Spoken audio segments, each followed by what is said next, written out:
I'm David. And I'm Tanya. And we are out side by side. Today we're going to make a modification to our bunkhouse in our travel trailer in order to give us more storage and floor space. We wanted to show you the process in case you're planning on doing the same. Thank you for watching. Look at that view.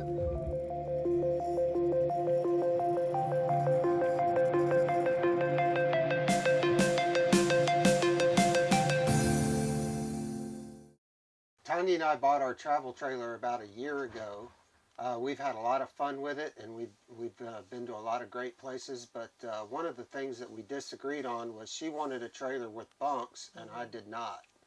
We have grown children, and my thought process was that we were going to have space for our children to come and enjoy camping with us. However, we've realized over the last year they're definitely in different spaces in their lives than we are.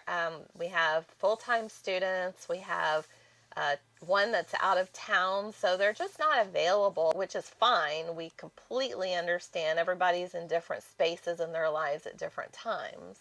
So now it's a year later, and when Tanya and I are in this trailer, it's very tight. There's not a lot of floor space because it's only 17 foot. It does not have a slide. Not only does this trailer have bunks, but they're actually double wide bunks, which takes up even more space. We've already removed the top bunk a while back, and so now we just have the bottom bunk. And what our thoughts are is we want to take the bottom bunk and cut it in half to where we could actually walk through here, and put the top bunk back in to where we have two half bunks instead of two full bunks. Not only will we have more floor space, but when we're not using the bunks for people to sleep in, which has never happened, we could use them for storage to where we could put bins in there like shelves. Yeah, and we also have the table that we can use as a bed as well. So that's an option in case we do have guests. Worst case scenario, when we bought this trailer, it could sleep 1, 2, 3, 4, 5, 6, 7. 7. And now we'll be down to 5. It's crowded for 2 people. Yeah. Much less 7. We're excited to gain more storage, and we wanted to show you the process in case this is something that you consider doing.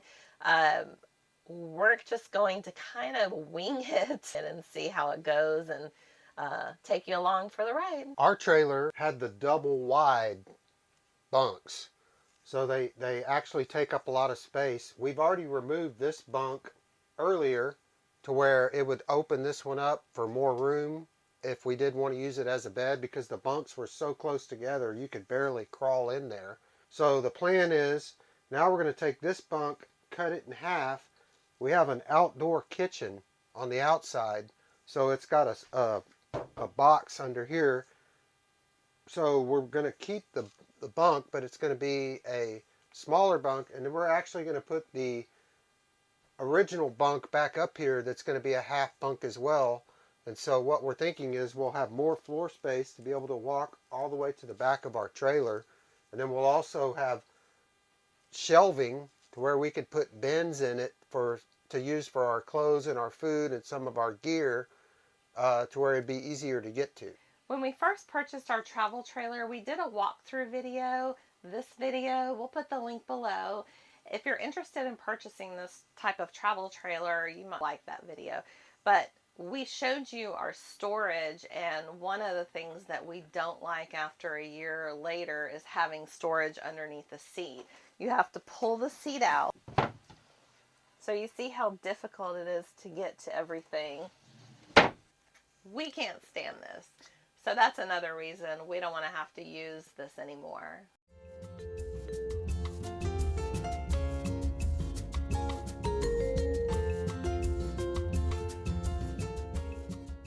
So this bunk is supported by this wall, and that wall. It has plywood on top. So basically what we need to do is remove this bunk right here by taking these panels out, and then I'm going to try to engineer the new bunk. So here we have a piece of crap pine board It's probably number 3 or number 4. And then you can see how really the staples go nowhere. They totally missed it. You can also see over here how the staples are barely reaching that. But that's a whole nother issue altogether. So one of the things we've learned over the last year is about build quality. This travel trailer has some really shoddy work done, but it's not just Heartland. It's all travel trailers. I mean, they're just pounding these things out left and right. It's a hot commodity right now. So just make sure you do your due diligence when it comes to purchasing a travel trailer. We've learned what we do want and we don't want on our next trailer. Unfortunately, you just don't know this until things start falling apart. So just something to think about.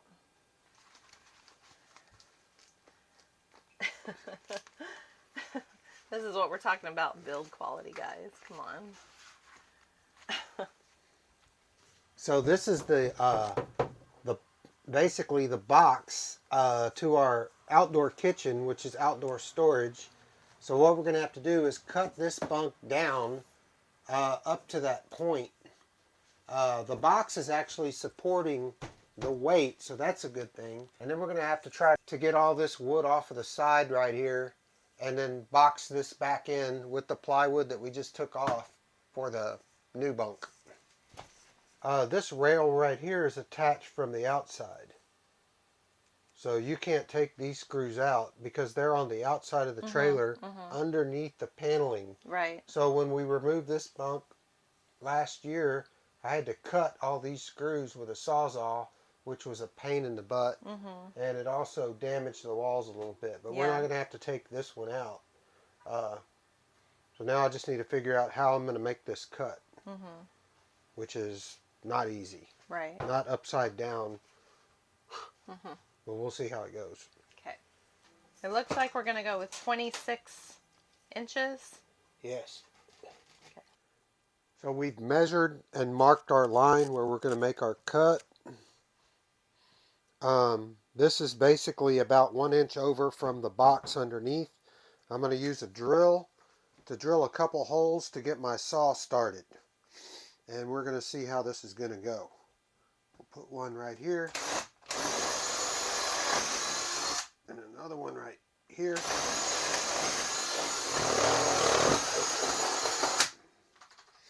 I'm using a Sawzall to make this cut. This saw is often used for demo. This blade will cut wood and nails. So now we're going to see what's going to happen.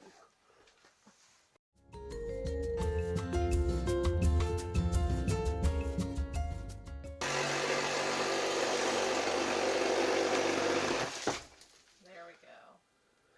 There we go. Now the hardest part is going to be back here so you don't go through the wall. I'm just going to rip it out. Okay. Watch out for those staples. Yeah. Ready?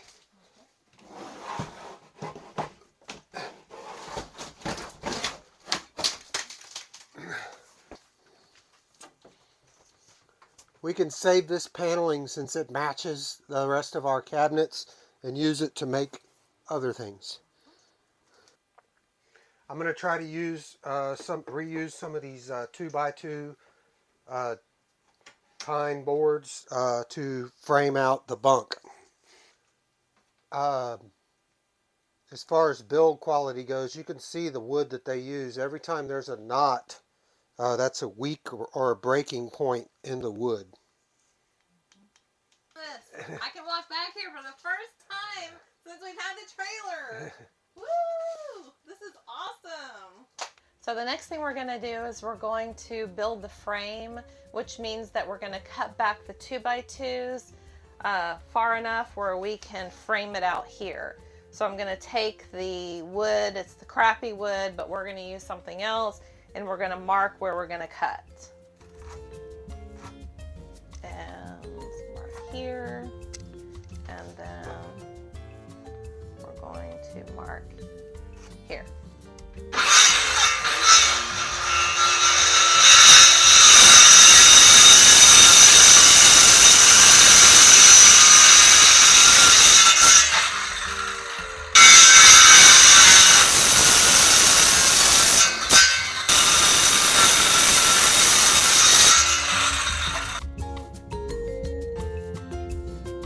now we're going to measure and cut this cross piece.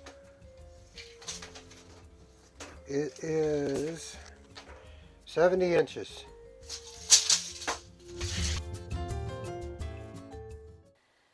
So David's taking a beating. Look at that. Injury already. All right, next we're going to measure 26 by 70 to lay plywood. We're going to take the scrap that we have to avoid having to spend more money. So my dad always said measure twice, cut once, and also don't cut your sawhorses in half.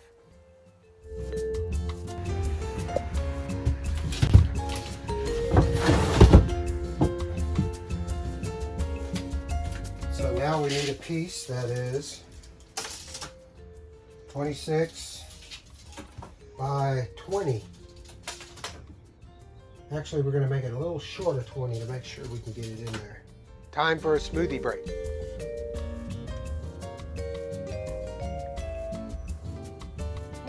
This is good. What is this?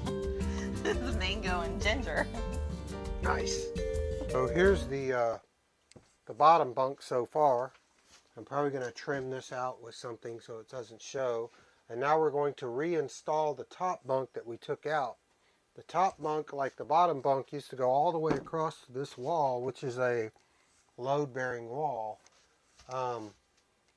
This piece right here is a little weak, so I might have to reinforce that. So we're going to have to go to Home Depot and buy some more 2x2, and I'm thinking about possibly doing a 2x4 across here to make it a little stronger, since we're no longer going to be attaching it to this wall. And we'll see how that turns out. All right, so after much thought and deliberation, we decided we're going to do a top shelf and not a top bunk. And so I'm screwing the back rail to support the shelf into the studs on the wall.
I'm finishing off the top shelf here.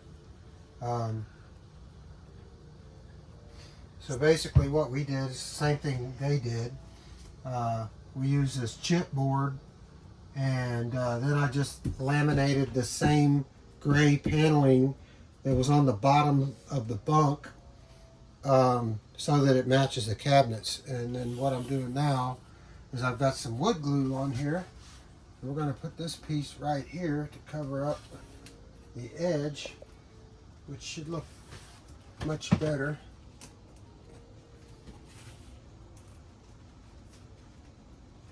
And then we're going to use our stapler.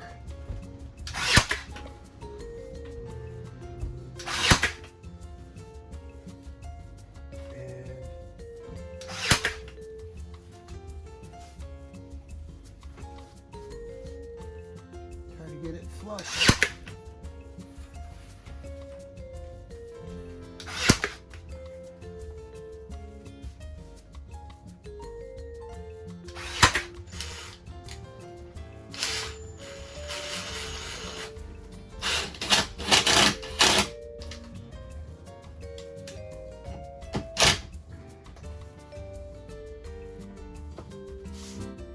Okay, this is our final result. We have lots of bin space, a good amount of floor space, so you can walk all the way back to the back of the trailer. We purchased small bins for the top and larger bins for the bottom. We weren't really looking for anything fancy. We just need storage so we're not in bags during our trips. This gives us all the space that we need while we're traveling. We also installed bungee cords with hooks to secure the bins while we're on the road. This is a little less than a twin, but will sleep one person comfortably. We hope you like our video on our bunkhouse modification. If you've made mods to your trailer, please let us know. We love hearing about all the different modifications that people make to their travel trailer. If you're interested in this modification, please let us know if you have any questions. We're definitely happy to help you. Don't forget to like our video, subscribe to our channel, and share with anybody who likes to do travel trailer modifications. Thank you for watching. Have a great weekend.